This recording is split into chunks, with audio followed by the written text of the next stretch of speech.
Want to master grammar so you can speak properly, express yourself better, and understand more? In this video, I'll show you how to master grammar with our lessons and learning program. Let's begin.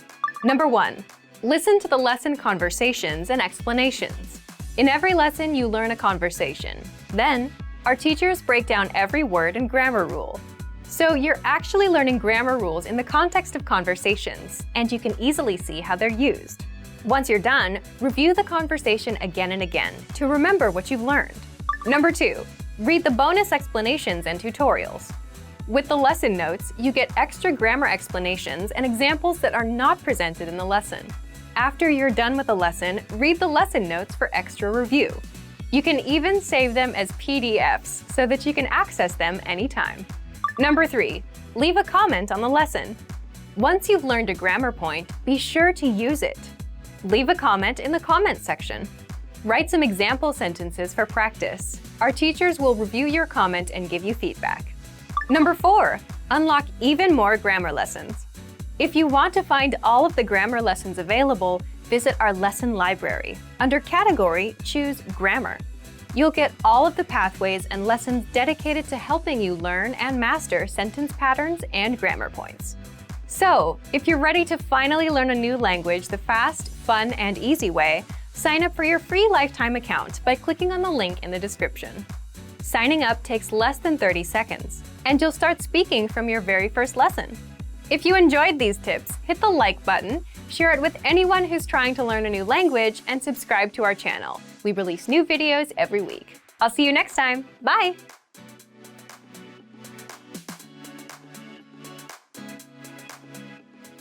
Hi everybody, welcome back to Ask Alicia, the weekly series where you ask me questions and I answer them.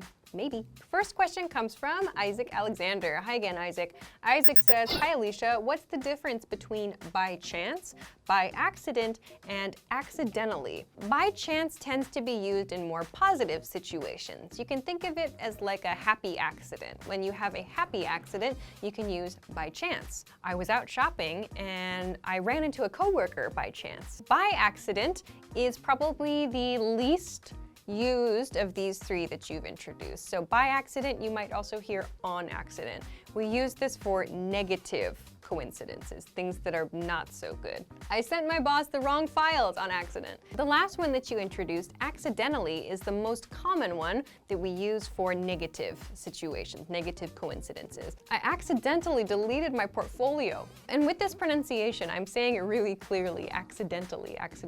But in fast speech, we say accidentally. I accidentally deleted my portfolio. So I hope that helps you. Thanks very much for the question. Let's move on to your next question. Next question comes from Jahanvi. Hi, Jahanvi. Jahanvi says, what is the difference between in spite and despite? The two have the same meaning. In spite and despite just have to be kind of slightly changed to fit into a sentence. Let's look at two examples. In spite of her sensitive stomach, my friend ate ice cream every day. Despite her sensitive stomach, my friend ate ice cream every day. So when we make a sentence with in spite, we say in spite of a noun phrase. When we use despite, we say despite, followed by a noun phrase. I want to connect this question to a similar question that we got for this week. This is from Moad Giton. Hi, Moad. Moad said, I want to ask about the differences between despite, although, though, and in spite of. So we talked about despite and in spite of. We tend to use although a little more often at the beginning of a sentence. Like although, it's kind of like a formal but, and though might be more like at the middle part of a sentence. So like A, though, B. So that's kind of how we might use these two. I hope that answers both of your questions. I hope that helps you. I'll try to make a whiteboard video about this topic as well. Thanks very much for sending these questions. Okay, let's move along to your next question. Next question comes from Satish. Hi, Satish. Satish says, hi, Alicia, how are you? I'm good. When I listen English, I am translating it to my country's language in my mind. How can I stop that? And was using present continuous tense in the above sentence correct? So one, your present continuous tense, no, it is not correct in that. I'll come back to that a little bit later. For now, though, your question about translating to your language in your head, I've talked about this a couple times here and there in other videos, so I'll just review again by sharing the things that helped me to stop translating in my head. One thing that really helped me was making an environment, making a place where I could not escape into my native language. So in my case, that meant I found like a hobby group, something that I wanted to learn how to do. I found that in my target language. I found that in Japanese. I would go to that once a week. There was no option for me to do that in English. The teacher didn't speak English. The other students didn't really speak English. Like, I had no choice but to learn, and it was hard at first. So over time, I learned the vocabulary words. I met people, and I got to chat a little bit with people. And then I also just kind of like built my listening skills as well. So that was really helpful for me. Following that, then, I would often like go out with people from that group. So I would make friends there, and then maybe we'd go out for drinks, or we'd go to get something to eat together. And that was another situation where I could not escape into English. So I had to use Japanese. I had no choice. If I didn't do that, I couldn't talk to anybody. So that was really helpful for me.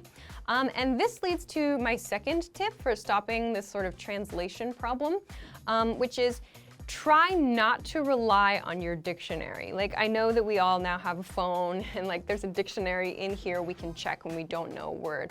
But my problem with this, with using this too much, is that it stops the flow of conversation. Like, when you're talking with someone and you don't know exactly the word you want to use, instead of just reaching for your dictionary, try to think of a different way to explain the thing that you're trying to say. You want to say, turn on the light. Like, you can't think of turn on. So what are some other ways that you could explain that motion? Like, how do I say, like, the light is not bright and then the light becomes bright? What's this action? Like, think of the tools that you have in your head to explain the idea, and then your friend can teach you the word. So use that as an opportunity to, one, use the words that you already know, and then, so two, get a new word using those tools.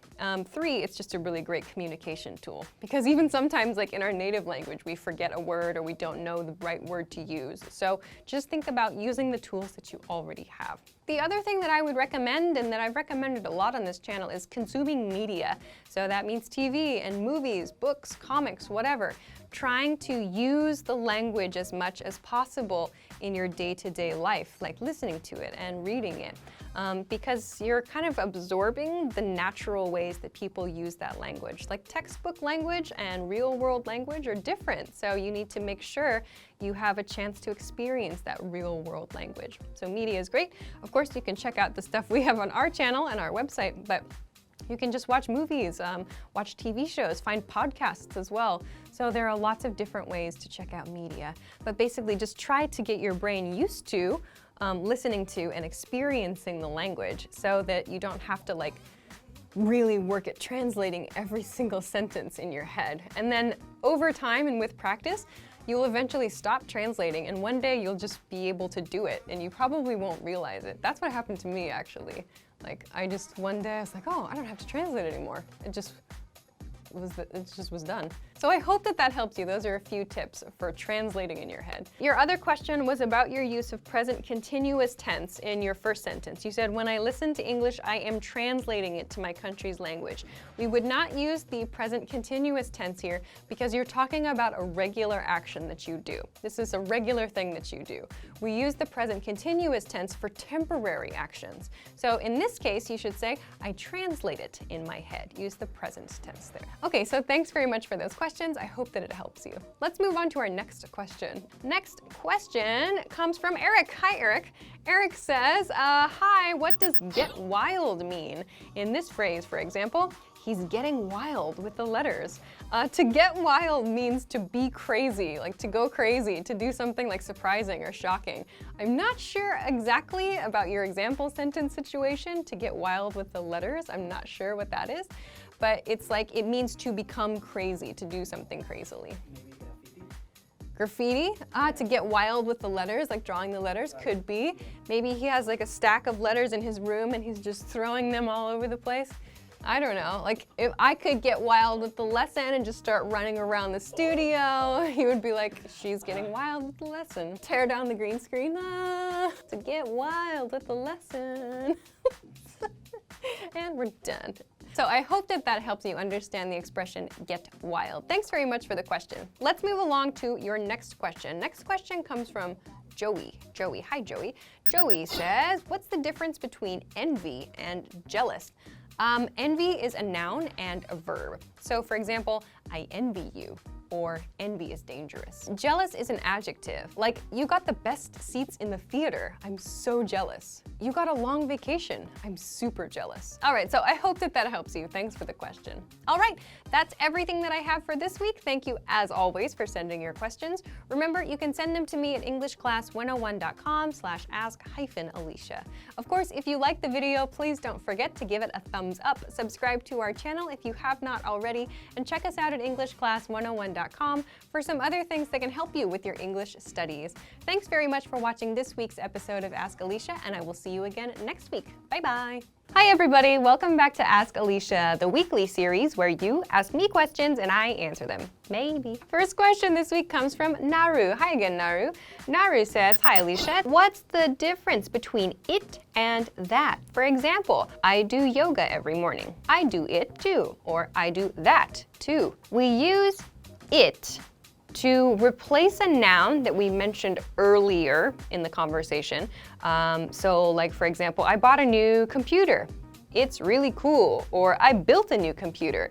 It was really hard. So that it refers to like the process of building a computer, or it refers to like the computer I bought in the first sentence. So we use it to replace that thing, that object, that specific process. When we use that, however, yes, we are talking about something we referred to earlier in the conversation, but we're using it for something that the speaker and the listener shared. It's a shared experience. So if you use that to talk about an experience that you did not share with your listener, it's gonna sound really weird. So in your example, like, I do yoga every morning, and someone says, oh, I do that too. It makes sense because both speakers in that situation have the experience of doing yoga in the morning. If you say, oh, I do it too, it's like, it's not wrong, but it does sound less natural than using that. So when you have a shared experience of a situation, you can use that. I hope that this helps you. Thanks for an interesting question. Okay, let's get on to your next question. Next question comes from Artie. Hi, Artie. Artie says, hi, Alicia. How do you politely ask someone about their health condition? Is it common to use, are you sick? Since sick can also mean crazy or insane. Yeah, good question. And actually, it's totally fine to ask, are you sick? That's totally fine. This depends on your intonation. So if you say, are you sick? And you have this like concerned look and you have this concerned voice, there's not gonna be a communication problem. If you've seen a movie where a character is like, are you sick? Like that's a situation where it's talking about the person's like mental health. They're like, are you crazy? Are you insane? When they use like that shocked, horrified face, like, are you sick? Do you want to fill all those donuts with mustard? That's a situation where you would say, are you sick? And it means crazy or insane. Other ways you could ask would be like, are you okay? Are you feeling okay? Do you have a cold? That kind of thing. Thanks very much for the question. Let's go to your next question. Next question comes from Ismail. Hi, Ismail.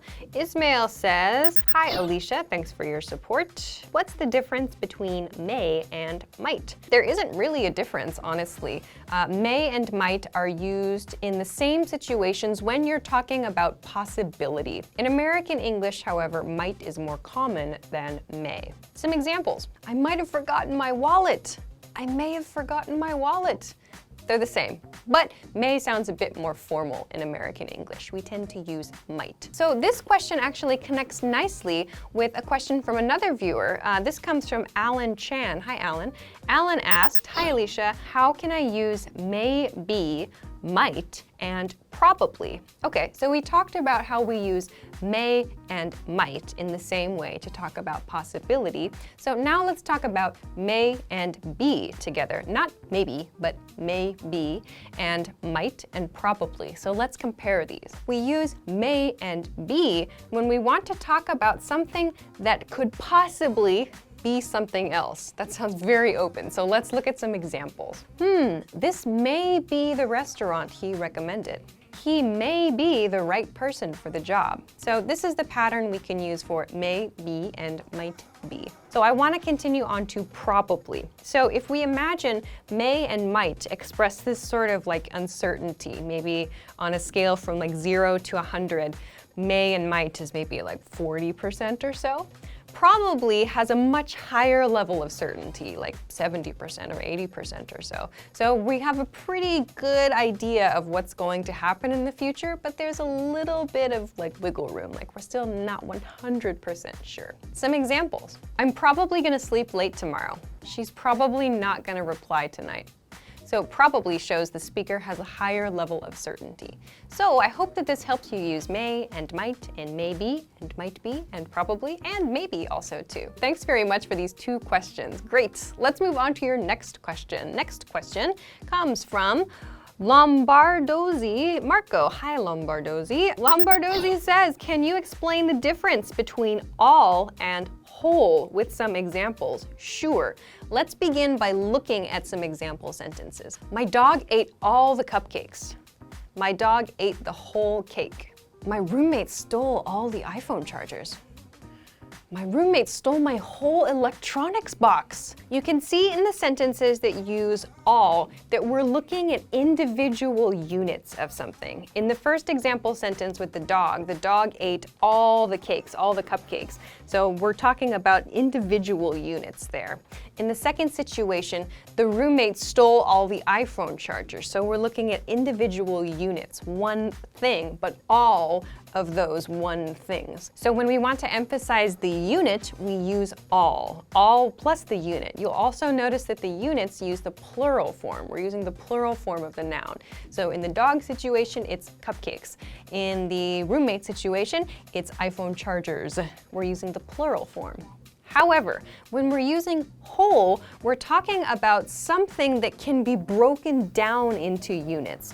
So in the dog situation, it's a cake. So one cake can be like many smaller pieces of cake. In the second example sentence, it's about like a box of electronic equipment or like electronic related things. So it's not the things inside the box, it's the complete box. So we imagine that this is like one complete unit, one complete set of something.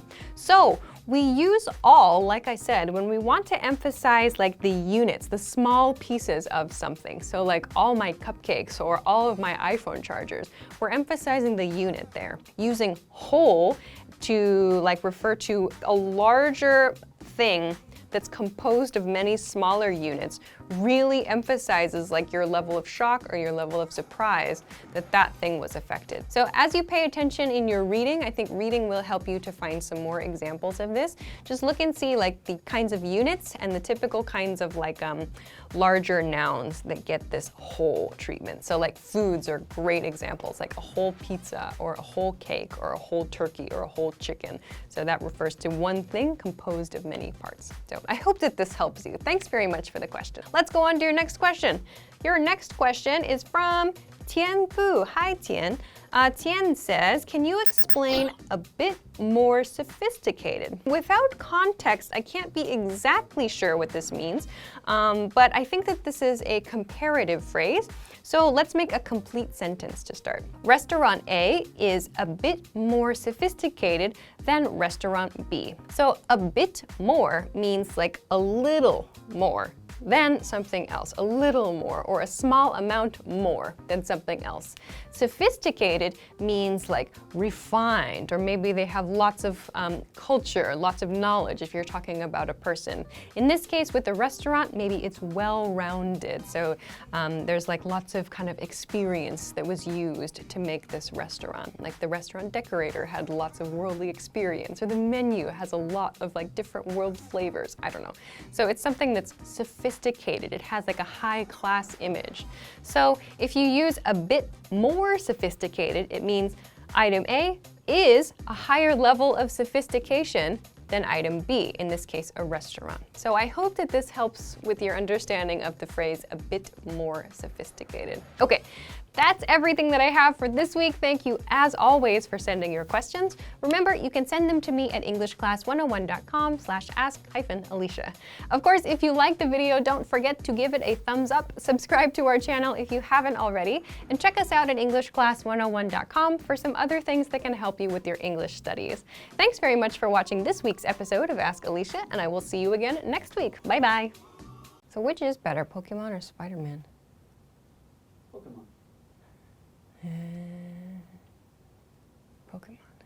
Hi everybody, welcome back to Ask Alicia, the weekly series where you ask me questions and I answer them. Maybe. First question this week comes from Karima again. Hi Karima. Karima says, hi Alicia, could you please tell me what does the expression give it a try mean? Give it a try is a friendly way to suggest someone try something. So we use give it a try, like after we show someone a process, we teach someone how to do something, we show them how to do something, and then we say, okay, give it a try. Like now it's your turn. Please try this thing I showed you. If you're at the golf course and you show someone how to swing a golf club, you could say, all right, give it a try. I think we do it on this channel actually. We introduce like a vocabulary point or a grammar point and then ask you, give it a try. So it's a suggestion to try something. Hope that helps you. Thanks for the question. Okay, next question. Next question comes from Sanju. Hi Sanju. Sanju says, what is the main difference between simple past and present and past participle or perfect tense? The main difference is that simple past tense is used for actions that started and finished in the past. There's often a specific time point. We know when the action started and when the action finished. With perfect tense, though, we don't know when the action started or when the action finished. So we use it to talk about like life experience in the past, like maybe when it happened is not so important, but we use it for like travel experience or job experience. So that's one thing that we do with perfect tense.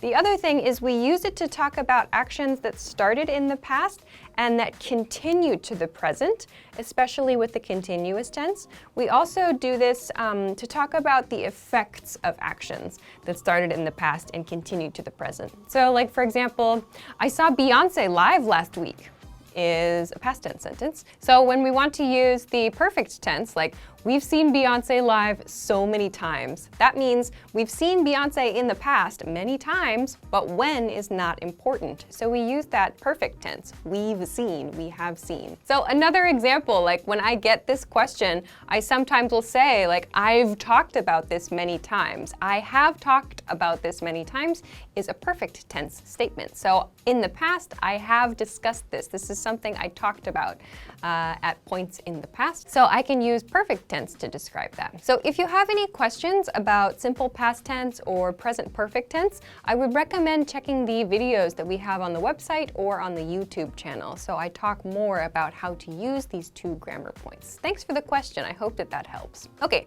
next question. Next question comes from Semi. Hi again, Semi. Semi says, hi, what's the difference? I want you to know, I want to you know, I want you know. From these choices, only the first one is grammatically correct. I want you to know. So it could introduce something. It could introduce an idea, like I want you to know I did my best. The other two things that you presented here, they're not grammatically correct. Maybe with some punctuation or maybe in a conversation with the right emphasis, they could be part of something else, I'm not sure. But the other two things are not grammatically correct. So the difference here is that your first option is correct and it can begin an idea. I hope that that helps you. Okay, let's move on to your next question. Next question comes from Danny. Hi, Danny. Hi again, Danny. Danny says, I'd like to know about finish, has finished, and is finished. Okay, finish can be a noun or a verb, as in the first item, just finish. In present tense, it's used like in present situations or to talk about future situations. So like, let's finish work, or we should finish this soon so we can go to the party, something like that. Let's finish, so that's an upcoming activity. Let's go on to is finished. When we see this is finished, it's actually finished being used as an adjective. So we know that because we see is there. Is our verb. So like he is finished, she is finished, class is finished. So it's an adjective, it's describing the situation. Finished there, we use that to talk about something that is completed, it's done. So we could use a verb form like class finished at 9 o'clock, or we could say like at 9 o'clock, class is finished. So that's the current state, that's the current situation. The race is finished, or dinner is finished. Let's compare that to has finished. So has finished is using the present perfect form. So finished here is the past participle form of the verb finished. Something has finished. As I talked about in one of the other questions in today's episode, has finished, that would be the present perfect tense, mean that something occurred in the past and the effects of that continue to the present. This is an example of an effect continuing to the present. We would see has finished used in like a polite situation, for example. Like I imagine at like a hotel breakfast service. If hotel breakfast ends at like 9 o'clock, but I'm a guest and I arrive at 9:30 and I want to eat breakfast, the hotel staff might say to me, sorry, breakfast has finished. So they could say, I'm sorry, breakfast is finished. That's kind of direct sounding. But if they say breakfast has finished, we could think of it like the ending point for breakfast was at 9 o'clock. But there's this effect, and the effect of that is that me, the guest, I can't eat breakfast now because it finished in the past. So we could kind of think of it like an effect. So I hope that that helps you. Thanks very much for the question. Okay, let's move on to your next question. The next question comes from Sridhar Reddy. Hi again, Sridhar. Sridhar says, hi Alicia, which one is correct in the following sentences? 1, not all questions can't be answered by Alicia. Or 2, not all questions can be answered by Alicia.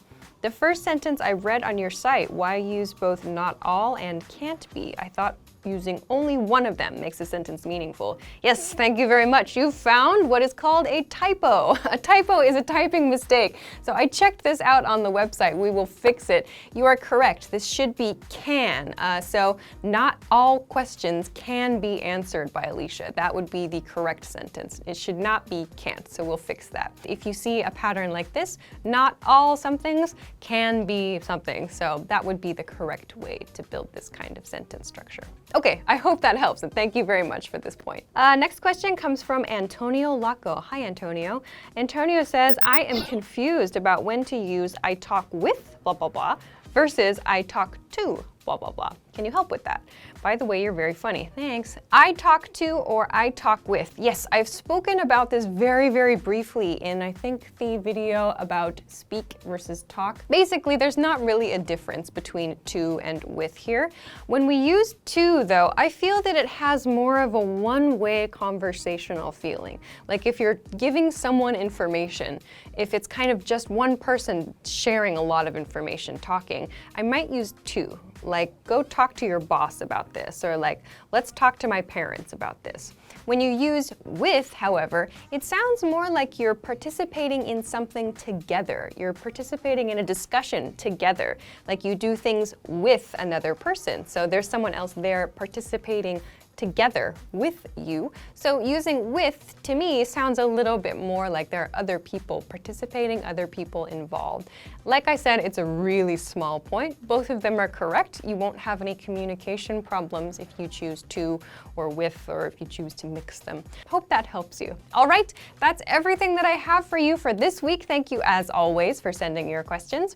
Remember, you can send them to me at englishclass101.com/ask-Alicia. Of course, if you like the video, please don't forget to give it a thumbs up, subscribe to our channel if you have not already, and check us out at englishclass101.com for a few other things that can help you with your English studies. Thanks very much for watching this week's episode of Ask Alicia, and I will see you again next week. Bye-bye.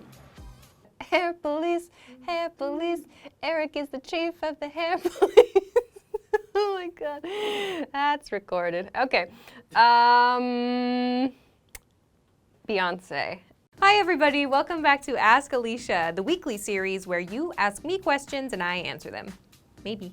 Your first question comes from Maison. Hi Maison. Maison says, hi Alicia, what's the difference between picture, image, and photo? In most cases, we use them the same. When you use a camera, you can say photo or picture. Take a picture or take a photo. We use them the same way. So image can refer, yes, to a picture or to a photo, though it does sound more like something maybe printed or published. Generally speaking, image is used to refer to a depiction or a representation of something else. So that means it could be like a painting. So this is an image of a goddess, or this is an image of a person on a boat, for example. So image is a depiction, a representation of something. So that means it can be physical, and it can also be in your mind, like a mental picture of something. We could also call that an image. We have an image of something in our heads. So like, my image of her is ruined, or I have a really good image of that person. Hope that helps you. Okay, let's move on to your next question. Next question comes from Caroline Bieber. Hi, Caroline. Hi, Alicia. I want to know if I speak in British English in America, will Americans understand me and vice versa? Yes, they should. There should be no reason why an American English speaker should not understand a British English speaker or vice versa. It should not be a problem. Thanks very much for the question. Let's move on to your next question. Next question comes from Alejandro. Hi, Alejandro. Alejandro says, hi, Alicia. I have a question. What's the meaning of the expression much obligated, and how can I use this? I'm not sure about much obligated. That's not really an expression we use. We do have the expression much obliged, which is like, thank you very much for helping me and I owe you for this. So if someone does something for you, you can say much obliged. It sounds rather formal and for some people perhaps a little bit old-fashioned actually. You could use it at like the end of an email, for example. Thanks very much for the files, much obliged, that sort of thing. Like I owe you in return. So I hope that that helps you. Thanks very much for the question. Next question comes from Fabrizio Sanchez. Hi Fabrizio. Fabrizio says, can you explain the differences between should have, could have, would have, and their negative forms? Yes, but a proper answer is much bigger than just this Q&A video. So here's a quick short answer. Should have is used to talk about things we wish we had done in the past or we wish we had not done in the past. I should have studied more when I was a student. I shouldn't have had so much to drink last night. So we often have this kind of feeling of regret when we use should have or should not have. Could have refers to something that was possible in the past or impossible in the past. I could have finished work at 6 today if my boss hadn't given me a last-minute task. Did you see that guy in the car? Was that Davy? Nah, that couldn't have been Davy. He's at work today. Could not means impossible. So could not have been Davy in that situation means it's impossible for that to have been Davy just now in the past. Would have and would not have refers to a future action in the past. We are imagining ourselves as like in the past, thinking about our future activities. I would have gone to the concert, but I had to work. I wouldn't have quit my job if I were you. So I'll try to make a whiteboard video about this in the future. Thanks very much for the question. Let's move on to your next question for this week. Next question comes from Sridhar Reddy. Hi, Sridhar.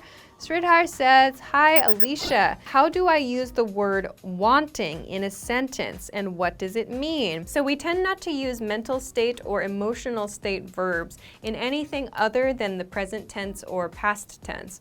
So want is an example of this. We tend not to use want in the progressive tense, but in a situation like I have been wanting, where we're talking about desiring something over a period of time that started in the past and continues to the present, we can use wanting. I've been wanting to see that movie for a long time, or she's been wanting to take a vacation for a long time, or like, I've been wanting to eat that dessert for a long time. So I hope that that helps you. Okay, let's move on to your next question. Next question comes from Izaldine. Hi, Izaldine. Izaldine says, what is the difference between where were you yesterday and where you have been yesterday. The difference is that the second sentence is incorrect. Where were you yesterday means what was your location yesterday. The second sentence could be where have you been, or where have you been since yesterday? The first one is more common, where have you been? This question means what was your location, or what were your locations since the last time I saw you? So this is a question that commonly sounds like you're accusing someone. So if you expected to see someone and you did not see someone, like you've been waiting for a long time for someone, you can say, where have you been? Like, I was waiting for you, that kind of thing. We would use a question like, where were you yesterday, if we were expecting to see someone and they did not come as planned. Where were you yesterday? What happened? I was expecting to see you. Thanks very much for the question. Hope that helps. Let's move on to your next question. Next question comes from Marcelo Oliveira. Hi again, Marcelo. Marcelo says, hi Alicia, what is the difference between vain, vain, and vain? Yeah, a dictionary is helpful for questions like these. Vain, V-A-N-E, is a noun that's part of a tool that's used to measure wind or liquid, like the vanes of a windmill, for example. Vain, V-A-I-N, is an adjective that means someone who is obsessed with themselves. Like, he's so vain, she's so vain, it's ridiculous. Vain, V-E-I-N, is a part of the body. It's also a noun. It's used to refer to the part of the body that carries blood. I hope that that helps you. Again, a dictionary is really helpful to understand the differences between words that sound and are spelled similar. All right, so that's everything that I have for this week. Thank you, as always, for sending your great questions. Remember to send them to me at englishclass101.com/ask-Alicia. Of course, if you like the video, please don't forget to give it a thumbs up, subscribe to our channel if you have not already, and check us out at englishclass101.com for some other things that can help you with your English studies. Thanks very much for watching this week's episode of Ask Alicia, and I will see you again next time. Bye-bye. Hi everybody, welcome back to Ask Alicia, the weekly series where you ask me questions and I answer them. Maybe. First question this week comes from Isaac Alexander. Hi again, Isaac.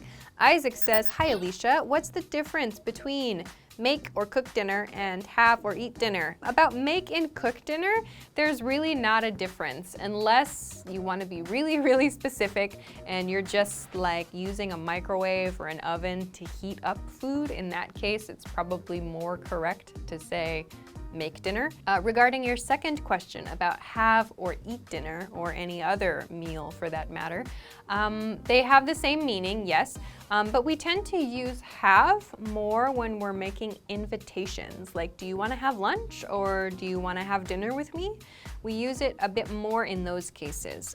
We use eat more when we're talking about like our personal plans. I think have just sounds a little bit softer for an invitation. So I hope that this helps you understand some of the small nuances there. Thanks very much for the question. Okay, let's move on to your next question. Next question comes from Sungwon. Hi, Sungwon.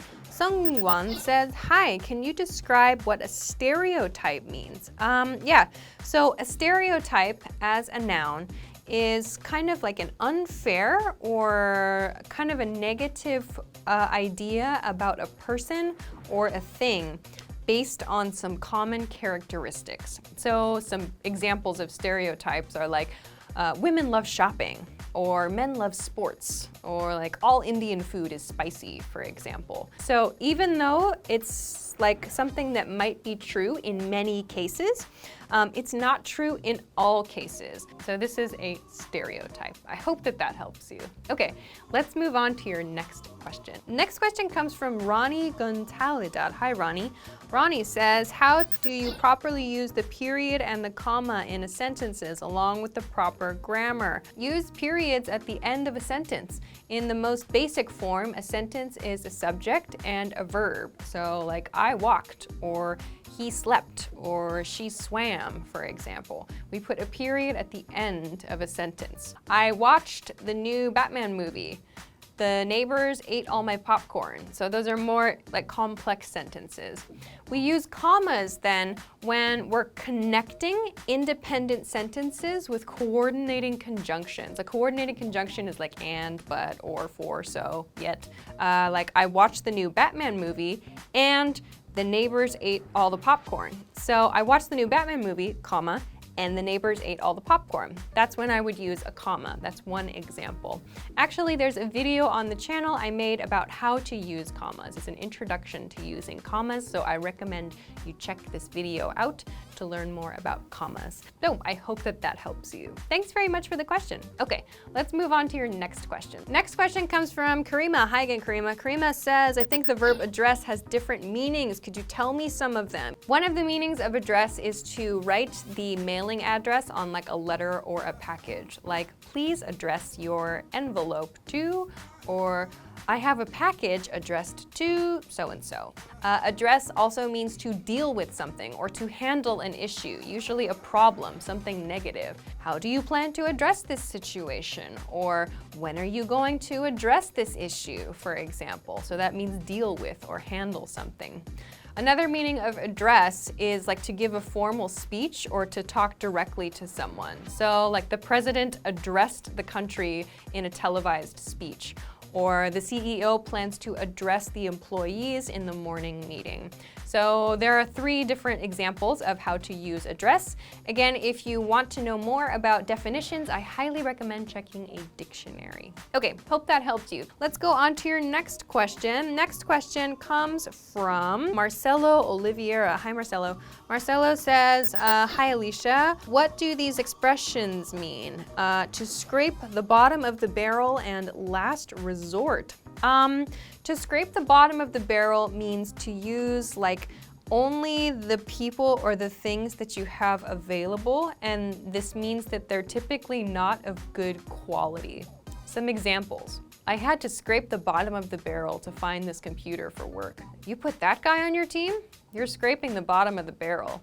Your second question about the word last resort means like your last option, the last thing that you are able to do or the last thing you can possibly do. You have no other options in a situation. You turn to your last resort. I might not have enough money to launch my business. My last resort is asking my parents for a loan. If this job doesn't work out, his last resort is to start working at his friend's company. So I hope that that helps you understand those 2 expressions. Thanks very much for the questions. All right, that's everything that I have for this week. Thank you, as always, for sending your questions. Remember, you can send them to me at englishclass101.com/ask-Alicia.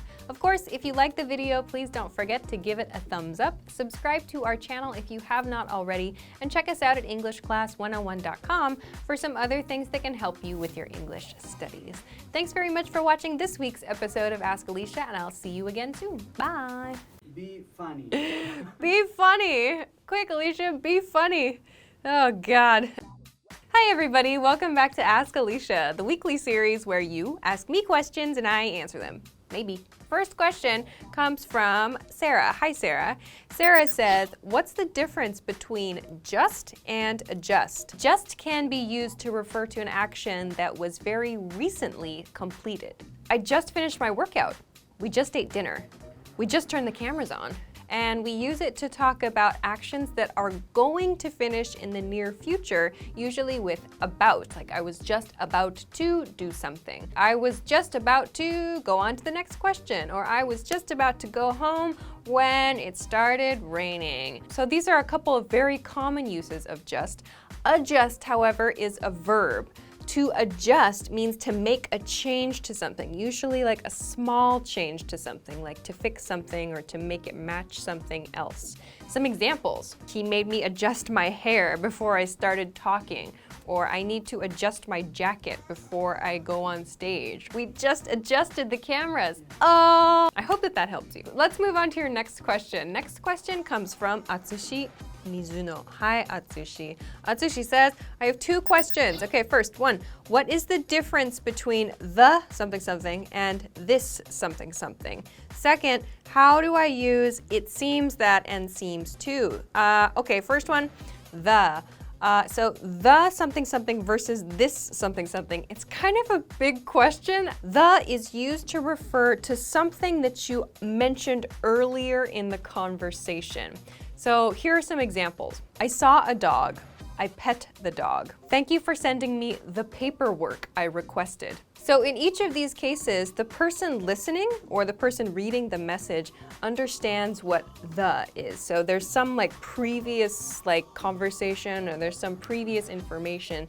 So we know that the refers to a specific instance of that. So we use this when we want to differentiate between two nouns. So we use this before the noun. I don't want that sandwich, I want this sandwich. So I'm differentiating between these two. I think this coffee shop has great lattes. So when I use this here, it's like the other coffee shops I know maybe don't have such great lattes. I want to emphasize this one. We use it a lot in questions like, is this drink yours? So meaning from all these other drinks here, is this one in particular, this specific drink, is this yours? So your second question was about the difference between seems that and seems to. The difference here is just seems that is followed by a noun and seems to is followed by a verb. For example, it seems that you made a mistake, or it seems that he is out of time. Sugar. Sugar? A grandma. Yeah. Yeah, grandma, it seems that you are out of sugar. It's so like evil sounding, like it seems you're out of sugar, grandma. It seems that I have enough examples for this, so I'll move on to the next one. Seems to then is followed by a verb, like this seems to have been a mistake. He seems to like spicy food. She seems to have a lot of hobbies. So we follow seems to with a verb. Thanks very much for the question. Let's move on to your next question. Next question comes from Aya. Hi, Aya. Aya says, what's the difference between gorgeous, adorable, fabulous, and beautiful? Beautiful is like the most general word from this group. We can use beautiful to talk about people, to talk about nature, to talk about music. Adorable is cute. We use adorable to talk about things that are cute, meaning kind of childish. That can be a person, like a little kid is adorable. That's usually the tone of voice we use when we say it too. Oh, he's adorable, she's adorable. We also use it for like design, things that have like this kind of cute or childlike appearance as well. Like, oh, that's adorable. This room is adorable. I love this design. That's adorable. So gorgeous then, you can think of gorgeous as like a leveled up beautiful. We use gorgeous when we talk about people, we use gorgeous to talk about adults, and we use it to have like this kind of feeling of glamorous, or maybe it's kind of expensive, or it seems high quality. Something is gorgeous, like wow, that chandelier is gorgeous, or her dress is gorgeous, or wow, he's gorgeous, that model, for example. So we can also use it for nature, like oh my gosh, the sunset was gorgeous, or like that cake I ate for breakfast was gorgeous. I did not eat a cake for breakfast. Finally, fabulous is kind of a playful word. It means great in general. Something that's great can be like fabulous. And you might hear people say it with kind of a funny intonation, like that's fabulous. So kind of this silly, joking, playful intonation. Like, oh my gosh, your shirt is fabulous. This dinner was fabulous. Or, oh my God, your new hairstyle is fabulous. So just kind of pay attention to the kinds of people who use the word fabulous that you see in the media. And maybe you can kind of get the idea of how and when you might use it. All right, so I hope that helps you. Thanks very much for the question. Let's go on to your next question. Next question comes from Vishnu. Hi, Vishnu. Vishnu says, how to use these forms, have been, has been, and had been correctly. Okay, these questions refer to the present perfect tense. Have been and has been are present perfect tense grammar structures. So please check this video on the channel. I did a video about how to make and how to use the present perfect tense. There's also some information about present perfect progressive tense. Regarding your question about had been, when we use had been, that's past perfect tense. So we use that to talk about an action that was continuing in the past before another action in the past. So for example, I had been studying for 3 hours when the phone rang, or she had been sleeping for 6 hours when it started raining. Something that was like a continuing action that was in the past, often that was interrupted. So I'll try to make a whiteboard video about past perfect tense. I hope that that helps you. Thanks very much for the question. Okay, let's go to your next question. Next question comes from Arseny. Hi, Arseny. Arseny says, hi, Alicia, what's the difference between site, place, and area? Site is used in like construction projects. We use site to talk about the place where a new building is going to be made. Wear a hard hat on the construction site. Let's visit the site and make the plans. Place is quite a general word, but it refers to like a specific location. Let's go to my place, or this is a really nice place, or I know a good place up the street. Finally, area is like a larger region than place. Let's hang out in the downtown area later. There were typhoon warnings in the coastal areas today, so I hope that that helps you. Thanks very much for the question. Let's move on to our next question. Next question comes from Connie. Hi, Connie. Connie says, what's the difference between others, the others, and another? How do I use in the correct situation? Yeah, this is tough. Okay, let's begin by introducing a sample situation. Look at this picture. This is my sister. This is my other sister. The others are my parents. Now let's look at another picture. So here I introduced other with my other sister. In the second sentence here, I said, this is my sister. Third sentence was, this is my other sister. So I introduced sister in the first sentence. Other then refers to like the addition to something that's already known. So it's kind of like there's a very close relationship between those two sentences. This is my sister, this is my other sister. Shows that there's like an addition to the thing I just said. Then when I say the other refers to like the remaining known things. So if I'm looking at this picture and I know that there are 4 people in the picture and 2 people are the speaker's sisters, there are 2 people remaining, and I say the other people, that means the remaining people in the picture that I don't yet know. So the other people in the picture are my parents. Then I say, let's look at another picture. So another refers to an addition or something extra from outside the existing situation. So I hope that this can help you see the relationships between other, the other, and another. Okay, that's everything that I have for this week. Thank you, as always, for sending your questions. Remember, please send your questions to me at englishclass101.com/ask-Alicia. Of course, if you like the video, please don't forget to give it a thumbs up, subscribe to our channel if you have not already, and check us out at englishclass101.com for some other things that can help you with your English studies. Thanks very much for watching this week's episode of Ask Alicia, and I will see you again soon. Bye-bye.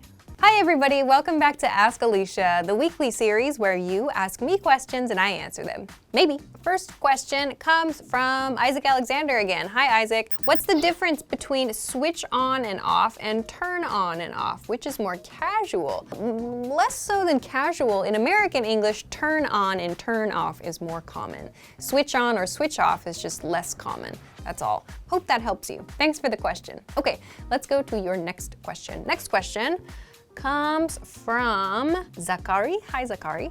Zakari says, I hear Americans pronounce the article a before a word in a sentence with the sound a and sometimes pronounced with the sound a. Is there a rule about that? No, there's no rule. There is absolutely not a rule for this, it's just speaker preference. Though I do feel personally, when I'm trying to emphasize something, I'll use a more. It's up to personal preference. It's all just the speaker's preference. So I hope that that helps you. No rule. Thanks for the question. Okay, let's go to the next question. Next question comes from Harris. Hi, Harris. Harris says, hi, Alicia. What is the difference between using yet and instead of and despite? Let's begin by comparing yet and despite. We'll talk about instead of at the end.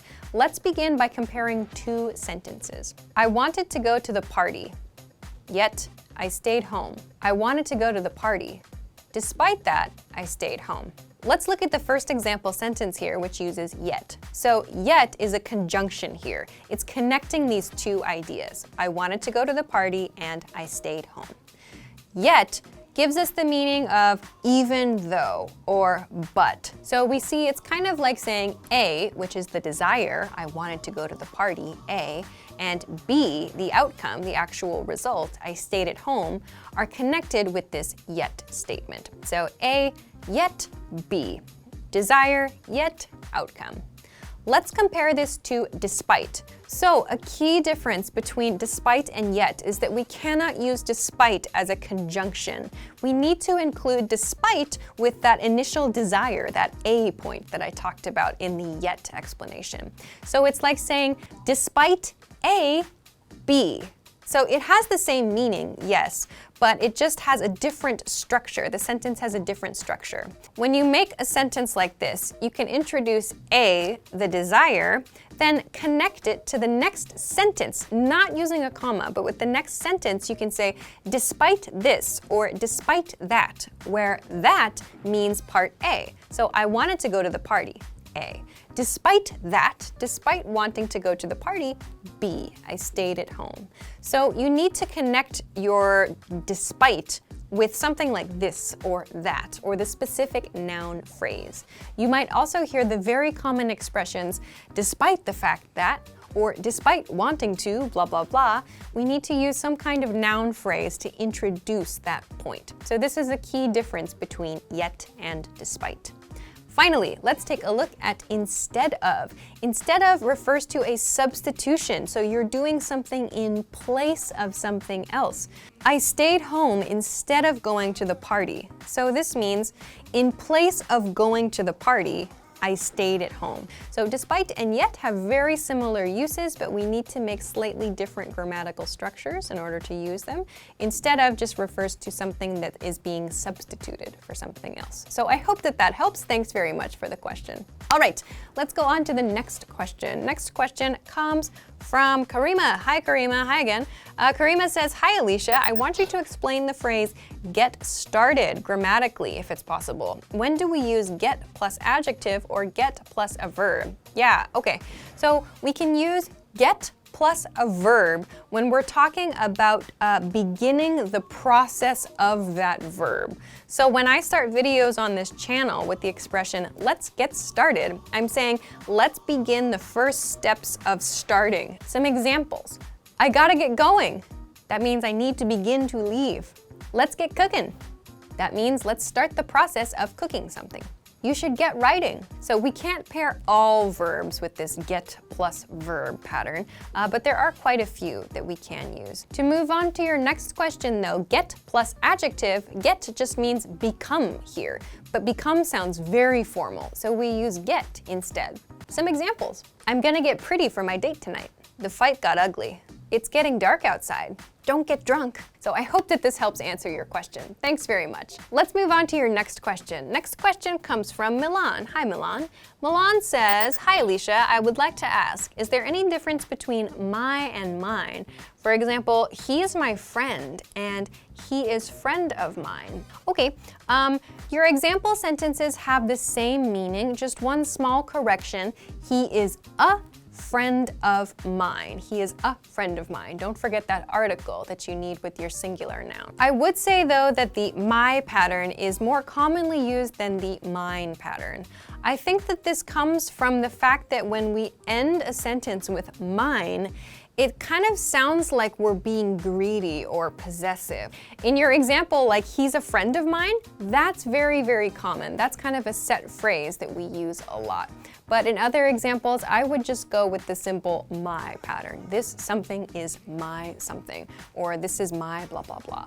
I just feel that that sounds a little bit less like greedy, like mine. You sometimes hear kids or like even adults sometimes when they get really excited about owning something or having something, they might say like, this is mine. So it can have kind of a negative feel about it. For that reason, I would recommend the my pattern instead of the mine pattern. So So I hope that that helps you. All right, so thank you very much as always for sending your questions. Remember, you can send them to me at englishclass101.com/ask-Alicia.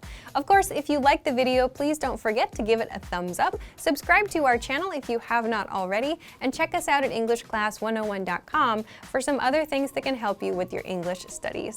Thanks very much for watching this week's episode of Ask Alicia, and I will see you again next time. Bye-bye. Yay! Yay! Some examples. Are, gone, where'd they go? Okay, I gotta get, what? Hi everybody, welcome back to Ask Alicia, the weekly series where you ask me questions and I answer them. Maybe. First question comes from Miyuki. Hi Miyuki. Miyuki says, I want to know about test-taking tips. Okay, I will give you 5 tips. Tip number 1 is to know your test. On your test, do you need to write? Do you need to read, listen, speak? What do you need to do? First, make sure you know the test and know the requirements of the test. Number 2, check and see if the sections are timed. Check to see how much time you have for each section of your test. Number 3 is to ask yourself, have you taken the test before? What was good for you? What was not good for you? So what do you need to improve? Review your past tests to see what you need to work on for the next test. Number 4, if you can, if it's available, take a practice test. Practice tests can help you find your weak points and your strong points and help you if you have timed sections in your test as well. Number 5, if your test includes speaking, you need to practice speaking. If you don't practice, you won't be able to do it at the time that you need it. So if you don't have a language partner, you can look for one online, or you can practice with media, like repeating, shadowing media. So those are 5 quick test tips. I know they're very general, but I hope that they can apply to lots of different tests. So I hope that this helps you. Thanks for the question. Okay, let's go on to your next question. Next question comes from Nerdon Emanet. Hi again, Nerdon. Nerdon says, hi Alicia, what's the difference between blame, accuse, and charge? All right, blame, accuse, and charge. These are 3 verbs that have very similar meanings. Let's begin with blame. To blame means to assign someone responsibility for something. This has a negative nuance to it. Some examples. My parents blamed me for the broken vase. The police blamed the accident on a broken traffic light. To accuse someone means to suggest that someone did something bad. So it's a little bit different from blame. Blame is like assigning responsibility to someone for like a negative effect. To accuse someone of something is like someone did something wrong, maybe on purpose, and you want to suggest that it was that person. Some examples. The landlord accused him of not paying rent. She accused the company of fraud. Let's move along then to the last one, to charge. To charge is a legal term. This is a legal word which means you formally accuse someone of wrongdoing. So we do not use charge in everyday conversation when we're saying like you did this bad thing or I think it was you. Charge is used in courts. To charge someone with a crime means to officially and legally accuse them of a crime. Examples. The suspect has been charged with murder. She's been charged with breaking and entering. So that's a quick introduction to the differences between these 3 verbs. I hope that that helped you. Thanks for an interesting question. Okay, let's move on to your next question. Next question comes from Isaac Alexander. Hi again, Isaac. Isaac says, hi Alicia, what's the difference between soccer and football? Yeah, soccer is just the word that people from the US use to talk about what the rest of the world calls football. So to my knowledge, most if not all other countries use the word football to talk about the game with the black and white ball that players kick around a field. We do have a football of our own. We have what many people call American football, which is a totally different game which involves passing and a little bit of kicking. If you're speaking with an American English speaker, soccer refers to the black and white ball sport. Football refers to that kind of egg-shaped brown leather ball sport. If you're talking to maybe a British English speaker, football probably means what American English speakers call soccer. I hope that that helps you. Thanks for the question. All right, let's move on to your next question. Next question comes from Ahmed Magdi. Hi, Ahmed. Ahmed says, hi, Alicia, what does whiplash mean? Whiplash, this is an injury. Whiplash is an injury that happens when the body is like jerked in a strong way, like in a car accident or maybe another like transportation related accident. Whiplash is an injury around like the head and neck and shoulders where the body and the head move like separately. If this is the body and this is the head, they move separately like in a very quick, like jumping, like whip-like motion. If you know a whip, it's like this. Indiana Jones has one. It's like, so to like whiplash is the name of the injury we get from our bodies being moved in this way. So I hope that that helps you. Thanks very much for the question. Okay, let's move on to your next question. Next question comes from Karima. Hi again, Karima. Karima says, hi Alicia, I want to ask you, what does the preposition up mean or refer to in the following sentence? What exactly are you up to? All right, this up doesn't have any meaning. So what are you up to or what's up? This is just a set phrase.